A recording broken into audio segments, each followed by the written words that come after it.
Acts chapter 15. Some men come from Judea, come dey teach the brothers say, unless dem circumcise una the way Moses talk for the law, una no go fit get salvation. when Paul and Barnabas don argue with the people well, the church people come send Paul and Barnabas with some other people go Jerusalem go meet the apostles and the elders, so that dem go ask them about the matter. So the church send them go, and as dem dey go, dem pass Phoenicia and Samaria, come tell people wey dem meet for there how Gentile people take turn from their sin come meet God. And the story make all the brothers wey hear am happy well. When dem reach Jerusalem, the whole church with the apostles and the elders come welcome them. Then dem tell them everything wey God don use them do. But some Pharisee wey don believe Christ stand up come say, e good make we tell Gentile people make dem circumcise and do everything wey Moses law talk. The apostles and the elders come hold meeting to talk about the matter.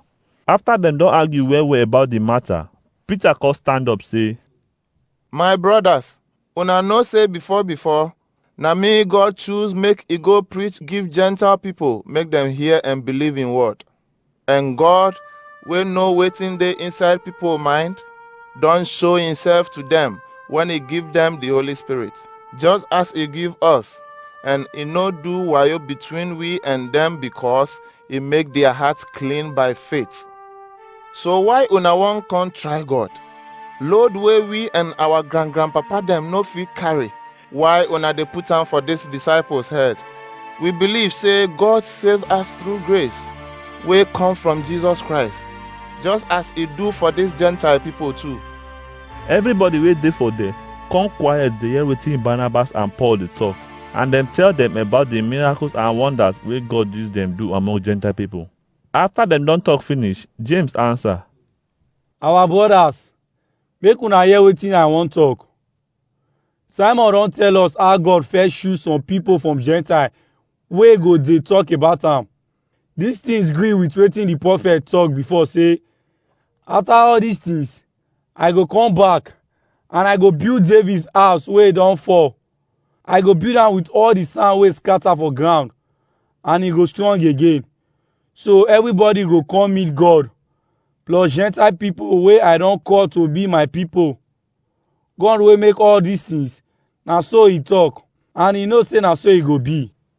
So I go say make we no make things hard for Gentile people wey just start to serve God, but instead make we write letter go give them say make dem not chop food wey dem sacrifice give juju, and make dem not sleep with who dem not marry, animal wey dem kill, and the blood not touch ground.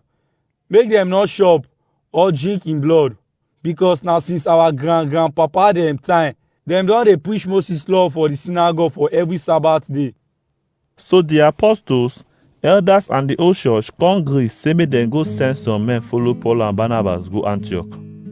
Dem choose Judas wey dem dey call Barsabbas and Silas, and dem be leaders among the brothers. Na wetin dem write for the letter be this: From the apostles and elders wey be una brothers, to all the brothers and sisters wey be Gentile wey dey Antioch, Syria and Cilicia, we greet una o. We hear say some people come meet una say dem come from us. Even though we not send dem, dem dey confused and tell una wetin go disturb una mind. So all of us come gree say make we choose people wey go follow Barnabas and Paul, wey be our friend, come meet una. These men dey risk their life because of our Oga Jesus Christ name.